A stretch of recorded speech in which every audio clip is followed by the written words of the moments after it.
Mama said, what did it say? And I remember hearing that. And Daddy said, they said, we got to move. And he said, I told him I didn't want to move.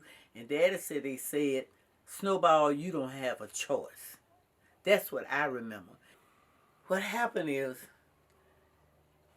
it was so devastating until you just didn't know that hurt could be that way. And all we couldn't do, we were limited to do because we was black. We didn't know things was going to be like that. We didn't know nothing about that kind of hurt. We didn't know the kind of hurt that you're saying that you got to go. There's no community no more, no neighborhood. My name is Bobby Crook, and I lived in what was called Linnentown, and we stayed at 167 Peabody Street. At that particular time, there was a big hill here, and the hill has been removed now, and Peabody Street went straight down the hill there. And to see the University of Georgia, which it's nice to have those dormitories here, but it was at the expense of our whole everything. And that's what we missed the most, is how it separated people and their families, which we had a thriving community here. Everybody knew everybody. Everybody knew everybody's children. And it was a lovely thing to see. This is just a horrible reminder of what was taken from us. And a lot of times, I know I would come over here and I would just cry because I had so many fond memories of Linnentown. And I was only 11 years old when we moved from Linnentown, which was in 1966. So, boy, it just brings back so many memories. We could stand in our living room and see Sanford Stadium 50-yard line. That was the view that we had from our house at 167 Peabody. We could see Sanford Stadium just as clear from our bedroom. So Sanford Stadium meant a lot to Linnentown because we were getting paid. A lot of people, they would pay us to watch their cars when football games, and that was something that we looked forward to. The Negro community looked forward to that. Every year it's going to a University of Georgia football game. And that was a very, very important part of our economy and everything. And I had to witness all of my friends and all of the people that I knew and grew up with, they were gone and their houses was abandoned. Every day I would go down on Lennon Road, I would go down here on Peabody Street and look and see where certain people used to live at, that they're not there anymore. So I had to see development coming over here that nobody else had seen because they moved before we did. But one thing that I did see, and I will never forget, is them building Brumby Hall and piling pipes on our property before we even moved. I'll never forget that. The research that I read, we need to be compensated. Monetarily, yes, because the University of Georgia has did real well with Brumby Hall, Russell Hall, and Cresswell Hall. They have did real well, and for the amount of money that they gave people, yes, they owe us money. But I would like some kind of plaque of recognition to let people know that it was a black community called Linnentown, because our black history is very important for the younger people to know that this is where we come from. This is the start. This is where maybe your mother or your father came from. when we looked at the amount of money that was given to the homeowners for the property, it was little to nothing. The meager wages that they had accumulated this, and then looking at what the checks that they received for the property, some people received $1,400, $2,000, $4,000. Where were they going?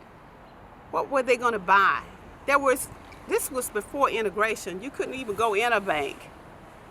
They did business with loan companies then, but it was no way that with their wages that they made, that they were going to be able to get a loan to even purchase a house. So there were a lot of anguish and a lot of people trying to determine where they were going to go. Well, by that time, it was the University of Georgia's responsibility to get us out of the community.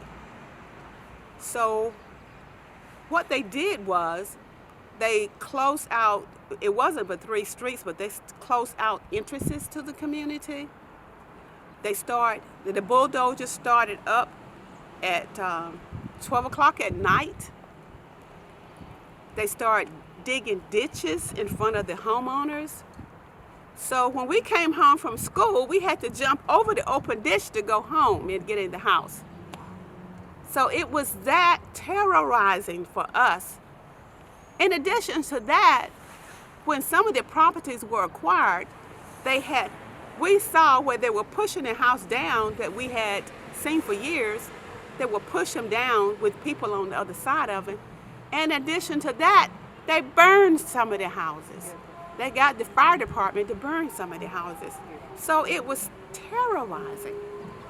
It was just absolutely terrorizing for what we saw and what our parents saw, and that they realized that there was nothing that they could do because there was nobody to turn this elephant from coming at this neighborhood, at our neighborhood.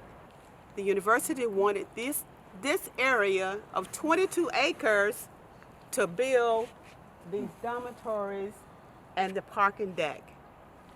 They wanted this property, and we were targeted because it was a small Black community.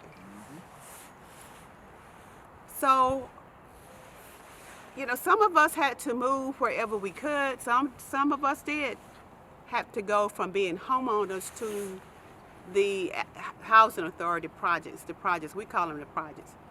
Some of the people went to the projects because they had nowhere else to go. They had nowhere else to go. A percentage of us did not become homeowners again. So that's where we are now. We have talked with the mayor, and the mayor is going to put a group together to now try to look at the resolutions and try to come to some kind of agreement. I know that it is hard. If it was easy, it would already be done. But this is an opportunity for all the residents of Athens to be proud to be Athenians if we can get this done. Not only Athens, the state of Georgia, and this country, because we now know we can work together to get it done to make this right. But how would you feel one day you come home, your parents tell you, we got to move out our house. But one day you go home and tell your children, we got to go because somebody else wants it. It hurts right now. I've had a lot of emotional things happen to me. But this one thing that'll make water come to my eyes, and you know what? I don't cry easily. I don't. But when it's hurt you to your core, and you see that you're fighting for your father, your mothers, and your 7 sisters and brothers, 3 of them gone, you know you got to do right. I'm not asking you to do anything wrong. I love you. I love the university. I love the city of Athens. Been here all my life. But you got to do right. You got to make this right. It's not going to go away.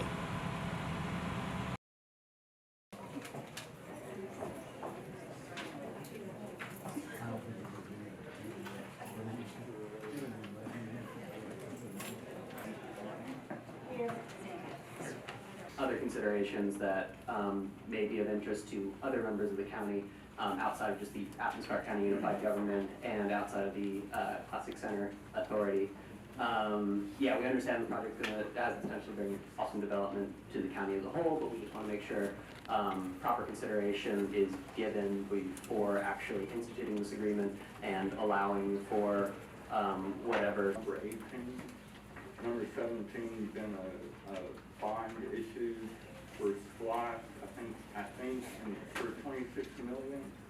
Don't know how long the document's been available. I just saw it. And then and on number 18 on the Classic Center agreement, I think it's and paying rent basically on this public land that will go into paying. so been a little more diligent on municipal bonds is a good idea. On number 18, it's a 58-page agreement, and I'm not certain. Not that I've heard from anyone here that has stated an opinion that is contrary to that, so I don't want to leave anybody out. I've offered y'all a lot of supporting evidence on this, and I can't find any modern research or regulatory literature that says this is unadvisable. It slows speed, it reduces the number and severity of crashes. I just want everybody to know that I didn't have a choice of my sex, my race, my parents, or where I was born. But I was born in Linnentown, so that's why I'm standing here tonight. I was born to Abe and Laura Thomas, 439 South Finley, and then moved to 141 Peabody Street. I tell my story through pain and gratitude. I saw what happened in Linnentown. I saw my parents and my neighbors, the hurt that went through them when Urban Renewal and the University of Georgia, I'm going to say, took the property with little money to give them to them. Some of us had nowhere to go. Some of us had to move with relatives. Some of us had to move wherever they could, work with people and move in the back of the big house. Because we had no way of getting a loan because we had meager wages that were paid because we were a working community. We worked. The kids went to school. We had carpenters. We had plumbers. We had all a supportive neighborhood to be one day a middle class. But all that was taken from us. All that was taken from us then. The city, the university, and senators were all together. So when our parents and the neighborhood went to reach out to someone for help, they had nobody to go to. Where are you going to? Who are you going to talk to? They had nobody to go to. So they were kicked out. We bring it to our city council and mayor. Thank you, Mayor, for putting a team together to work on this. Thank you. Because when I tell people that you are doing this, when I go to meetings, they know that something is going to happen.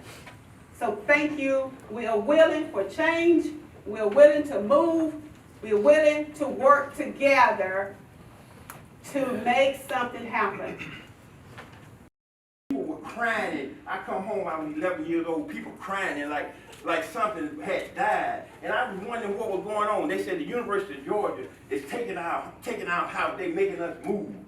My family, the Crook family, Roy and Ashley Crook, they bought their house in 1938, 167 Peabody. Just imagine a black family buying a house in 1938.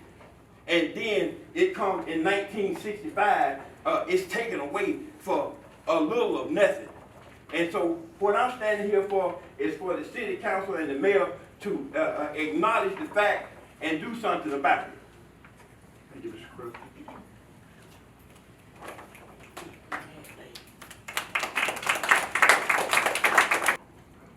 And to quote Geneva, we're not going anywhere. We have sat down with many of you to go through this resolution that all of you have seen. Some of you support it. I want to thank Mariah Parker, Melissa Link, especially Melissa, because she was the first person who told me that there were rumblings of a neighborhood. And there were no rumblings. This was a place that was completely decimated.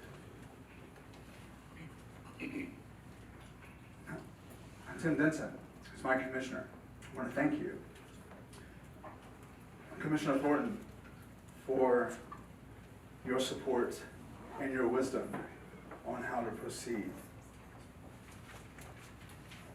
We spoke with you, Mayor Gertz, on last Wednesday. And I want to tell the public what I told you. Last year, when we were organizing for the Coalition for Recognition and Redress for Baldwin Hall, I approached you to sign the letter that would be sent to the president. And you told me that you would not sign it because you needed to take care of your house first. Well, Linnentown is in your house because your predecessors took it from all of the residents, unilaterally used the power of the city and the state through UGA, the University System of Georgia, and the federal government. It is not just what you owe to them. It is what you are obligated to do as a human being. You told us that you would help us to set up a team to actually put the resolution at work. I want you to honor that because we will hold you accountable. Because you are not accountable to the university or to the federal government. You are accountable to us, your citizens, who are standing in this room. Please, no, you must support Linnentown in this resolution. Thank you. Thank you, Mr. Carter.